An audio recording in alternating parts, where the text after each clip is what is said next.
Safe by Orphaned Account on AO3. Episode 2. Chapter 2. Why would I stop training you? Huh. He hadn't expected Aizawa to answer the question. Maybe he wasn't in as much trouble as he thought. Aizawa stared at him for a moment before he spoke. You can take your hand away. I'm not mad at you. When Hitoshi didn't react, a gentle hand came up to the one that clamped over his mouth. It carefully tried to pull the offending palm away. Hitoshi let it. When Aizawa spoke again, it was soft. You know, I don't mind questions, Kit. Hitoshi tensed. Aizawa gave his hand a squeeze. When he spoke again, his voice was still soft. You're safe here. You know that. Hitoshi's fist loosened, and Aizawa exhaled in a quiet relief. You are safe, kid. Food arrived. Aizawa must have ordered for them when he wasn't paying attention. He was so tired. After the adrenaline from the anxiety wore off, he felt like he could kneel over on command. Aizawa managed to keep him awake enough to eat his whole meal. After they were done, Hitoshi was able to muster enough energy to stand up from the table and walk outside with his mentor. They walked towards the train station, and Hitoshi let his mind wander again. After about 10 minutes, his attention snapped back with a sudden realization they were going the wrong way. He stopped walking. Aizawa did the same, looking at him expectantly. We aren't going to the train station, Hitoshi said. No, we aren't. The question burned on Hitoshi's tongue before he cautiously said it. Where are we going? My apartment. Aizawa turned and kept walking. Hitoshi ran to catch up. But sensei, I need to get home. Curfew. He was cut off before he finished. I can't let you go home, kid. I know what abuse looks like. You're hurt. And I'm not letting you go back there. I'm fine. You're not. He wanted to keep protesting, but the thought of having to walk all the way to the train station, ride the train, and then walk home sounded exhausting. He fell in line between Aizawa again. Aizawa slowed his pace so that he was next to Hitoshi. They walked in silence the rest of the way to the apartment. It wasn't a long walk.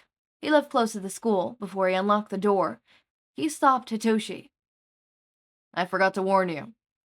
I don't live alone. Let me guess. 3 cats? 2, actually, but that's not what I meant. He paused. I'm married, you see. Aizawa opened the door and let the 2 of them in.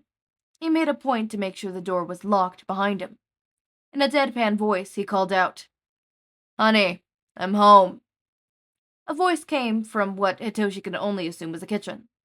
Shouta! Hey, babe! Aizawa started walking in the direction of the voice, gesturing for Hitoshi to follow. The kitchen was nice. The slightly yellow lighting gave in a warm atmosphere. It felt more domestic than any home Hitoshi had been in before. There was a man at one of the counters. He was turned away, pouring boiling water into 3 mugs. So he knew he was coming. Aizawa must have texted him while I wasn't paying attention. Interesting. The man had long blonde hair. It was pulled back into a half-up, half-down look. Hitoshi could swear he recognized him. Aizawa walked ahead of Hitoshi to greet the blonde. He hugged from behind, nuzzling his face into his shoulder. When he spoke, it was quiet. Hizashi. He said something else into the man's ear, but it was too quiet for Hitoshi to hear. His eyes went back and forth between the 2, while he put the pieces together. Hizashi. Yamada Hizashi. Present Mike? Aizawa is married to Present Mike. Huh. He was broken out of his thinking by a chuckle. He looked up to see Present Mike, grinning knowingly at him. You figured out who I was, huh? Hizashi said. Yes, Mike-sensei. Hitoshi said. He was careful to keep his voice even. Oh, I'm off duty. Call me Yamada, or Hizashi, little listener. Hizashi handed him a mug of tea. He grinned when Hitoshi took it. The grin wasn't too far from the ones he wore at school. It was a bit softer, more genuine. It was really comforting for some reason. He gave a small smile back and swore Hisashi's grin got a little brighter. From the corner, Aizawa spoke. Once you finish your tea, I'm gonna look at those bruises. Hitoshi gulped and tried not to show his nerves. It's fine, they aren't that bad. I've had worse. Hisashi and Aizawa let him finish his tea in silence. They chatted quietly about their respective days. It's weird to see President Mike so quiet. I guess it makes sense, though. No one can be that excited all the time. He finished his tea, and Aizawa led him through the apartment, giving him a quick tour. They walked through the living room that doubled as an entrance room. He led Hitoshi to 3 doors. He pointed to 2 of them. Our room, guest room. He said. He pointed to the last door. Bathroom. He led Hitoshi into the bathroom and started rummaging in the cabinets above the sink. He found what he was looking for with a grunt. He handed a small bottle and washcloth to Hitoshi. Makeup remover? Hitoshi said. He was careful to keep the question out of his voice. I need to be careful about questions. He's fine with them at school, but this is his house. Things might be different. For the concealer. He paused and looked Hitoshi up and down. Would you prefer to do this here or in the kitchen? The kitchen. He doesn't know why. Maybe it was because the kitchen had felt so warm. Aizawa nodded and collected a few more things before leading him out of the bathroom and back through the apartment. Hizashi was still in the kitchen. He was sitting on a small dining table grading papers. He smiled up at the 2 of them when they walked in. Hitoshi swore he saw Aizawa give a small smile back before he gestured for Hitoshi to sit at the table.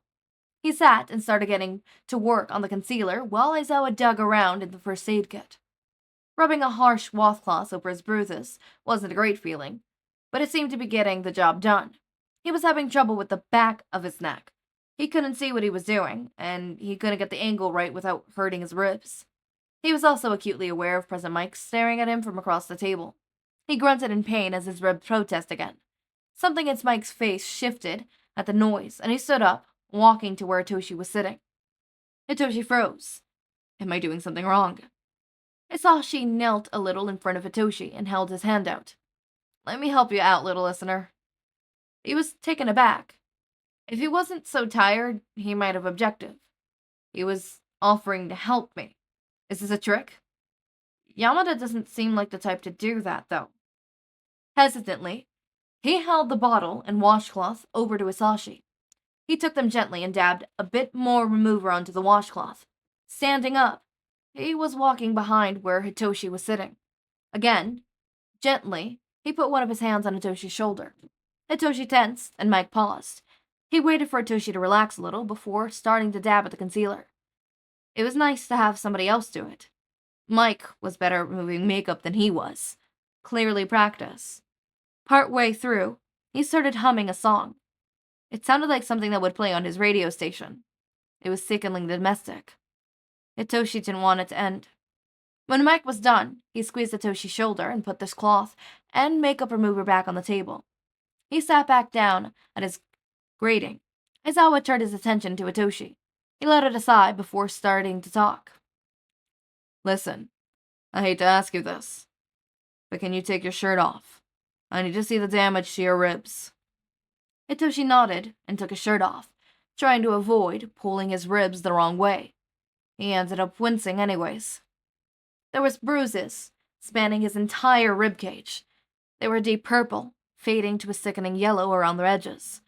There were spots with more concentrated bruises, where he had been hit in the same place a few times. Those were mainly on his sides. Mike inhaled sharply. Aizawa grimaced. It's not that bad. I swear He cut himself off before he said it. I've had worse. Not that it mattered. The pros saw right through him. You've what? Had worse? That doesn't make it better. Mike said. He sounded wrecked. Aizawa spoke up from beside Hitoshi. Kid, if you're not going to be mad about this, then let us be mad on your behalf. He didn't have anything to say to that, so he hung his head. Let me check your ribs, kid. I need to make sure they aren't broken, Aizawa said. Hitoshi nodded and sat up straight to give Aizawa better access to his ribs. This is gonna hurt, Aizawa said. He checked Hitoshi's ribs as gently as he could. He was right. That really fucking hurt. No broken bones, at least. Can I wrap your chest? It might help with the swelling. Hitoshi nodded. He didn't feel like speaking. Having Aizawa wrap his chest was nice. Not in a creepy way. It was just nice to be cared for. It was similar to Mike and the makeup remover. He pretended he wasn't disappointed when Aizawa finished and started packing up the first aid kit. Mike, while I clean this up, can you get Shinsou to the guest room? Sure, babe. Mike stood up and looked at Hitoshi. You ready, little listener? Hitoshi nodded and followed Mike to the guest room. The room was nice, a little bare bone, but clean and homey. Mike made sure he was settled before he left, closing the door behind him. Hitoshi fell onto the bed and was asleep in seconds.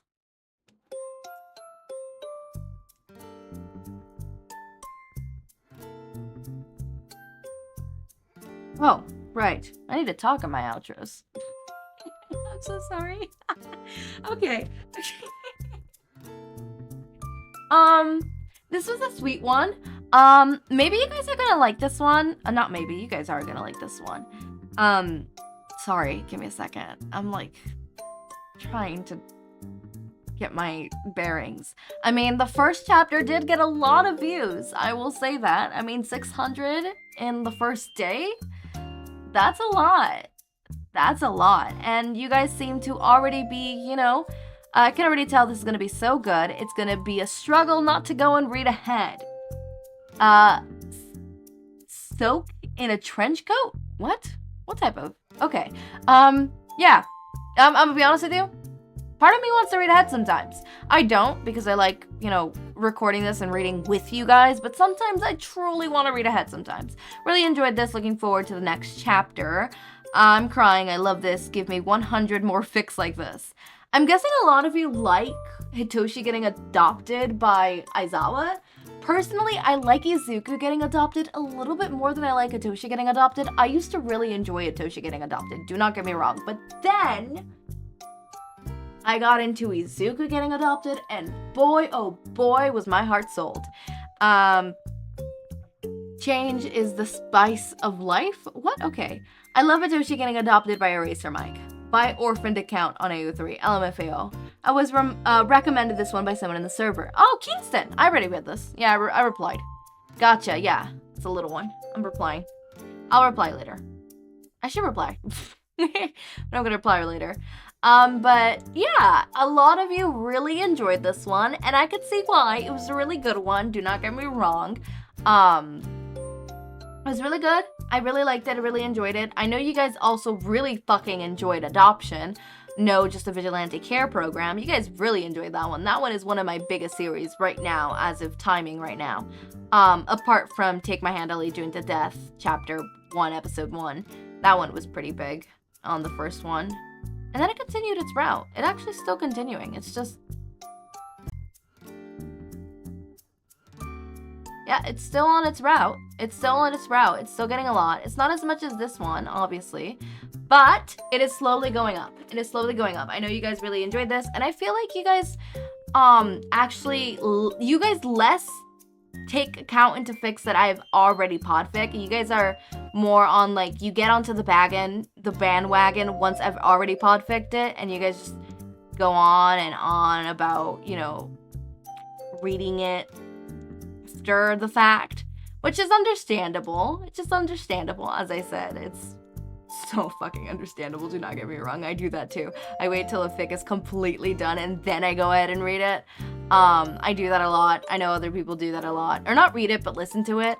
I'm checking older series, and yeah, literally they have more views than when I started posting it. And it's all...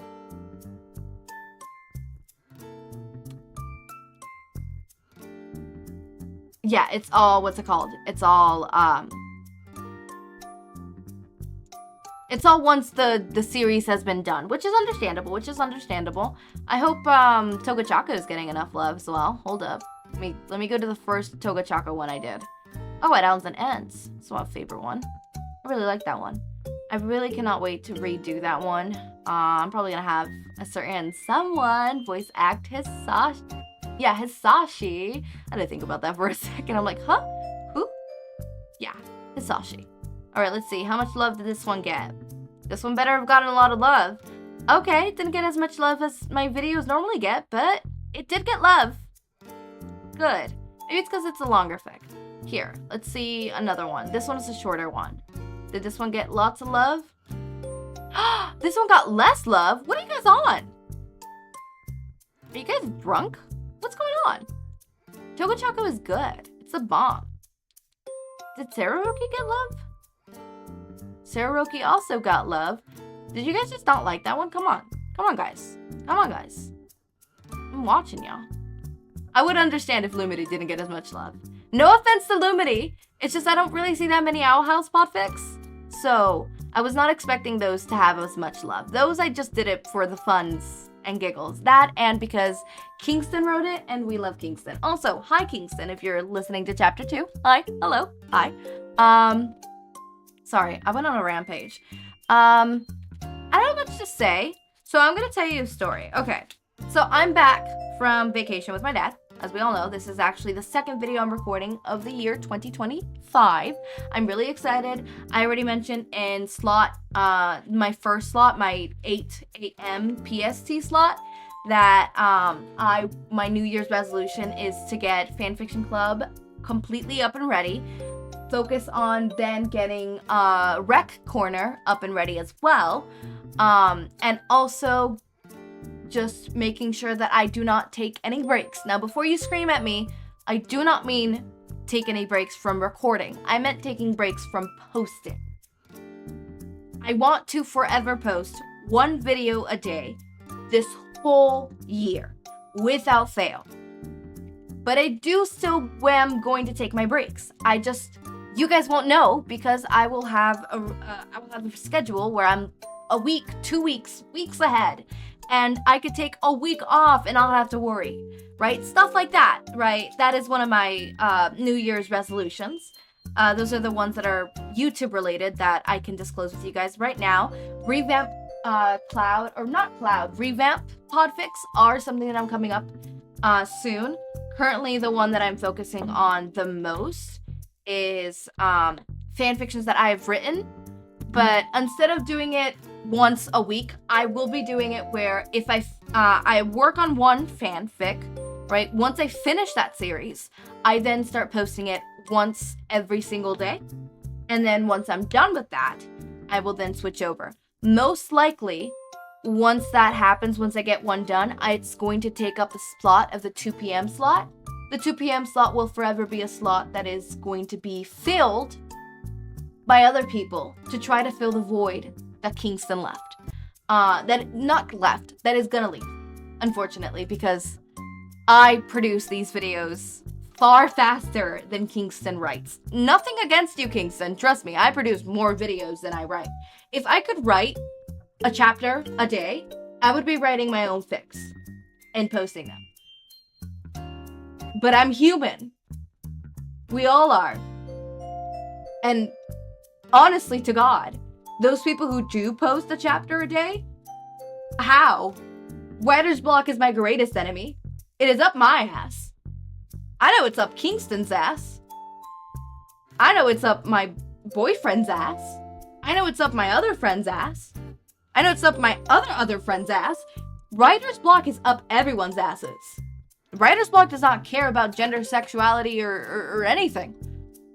Writer's block does not give a shit if you have time to write. Bitch is coming for you. That is a true AO3 curse. Or any writer's curse. Even like professional authors have trouble with writer's blocks. It's a thing that we all struggle. All writers of all shapes and forms. We struggle with writer's block. Writer's block is the biggest enemy of all. Writer's block is the true enemy of writers. But because of that, and because obviously I am human and I have a life, I can't be producing videos as fast as I am making them. So I do not expect Kingston to produce videos, or produce chapters as fast as I'm producing videos. So I know there will come a time where Kingston no longer has a slot in our, 2 p.m. slot, but it will be taken up. I'm pretty sure revamps are going to be taken up by the 2 p.m. slot. Hopefully, maybe, I don't know, maybe I'll do it the 5 p.m. slot, but then I'll have to rearrange everything else. Okay, yeah. Probably going to take up the 2 p.m. slot. Or maybe the 5 p.m. slot. Maybe it will be the 5 p.m. slot. I don't know. I'll figure out the details of that later down the road. But this chapter was really interesting. We're going fast-paced when it comes to the Found Family. I kind of predicted that. It is a smaller smaller fic, so I did not expect this to go slow burn, slow pace, or anything like that. Oh, it's part of a series. Oh yeah, I did say it was part of a series, and I'm gonna work on the next one as well. Except obviously there's 5 chapters when it says there's supposed to be 6, so this is probably gonna end and not fully completed. But it's always the risk with orphan accounts and orphan fics. But it's okay. We will do what we did last time. I will make up an ending. And I don't know, maybe one day, with these orphan accounts, the ones that I make up endings for, I will one day finish the writing. Maybe. Who knows? I know I'm gonna definitely do it for the Someone Better and Somewhere Better series. Fuck yeah, I am finishing that shit. I am devastated that the original author orphaned it, right? But I am definitely going to go back. I'm probably going to rewrite a bunch of scenes. I don't know if I'm going to rewrite or just start off on where it ended. I'll see what I want to do. It depends. It's heavily dependent. I'm going to be honest with you. Heavily dependent. But I am super interested on where this is going to go. Obviously, we had these cute little moments with Aizawa and Hitoshi. And I'm really excited on where this is going to go further, how this is going to progress, stuff like that. Okay, as always, my raindrops, make sure to eat, sleep, drink water, take your meds. Have a wonderful day or night. Link to my Discord server and socials are down in the description. Subscribe to see more of my content, and thank you so much for watching.